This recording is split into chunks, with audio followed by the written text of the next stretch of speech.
রাজামশাই কি ভীষণ রাগী? ওরে বাবা, রাজামশাই ভীষণ রাগী, জানলে দেবে ফাঁসি। কেউ দেখেনি রাজার মুখে কোনোদিনই হাসি। রাম গরুরে ছানা নাকি? কেমন করে রাজার কুমার বলবে ডেকে তাকে, রাজা মশাই ভালোবাসি আমি তোমার মেয়েকে।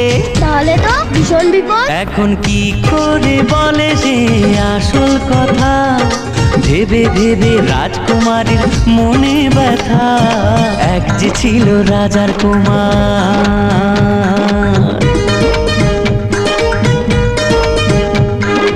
ওদিকে সেই অন্য দেশে রাজার কুমার এসে বিয়ের কথা বলতে এলো হবু জামাই বেশে।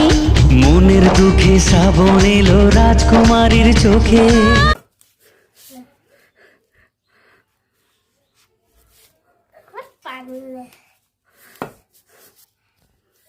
এরকম করে দেখা।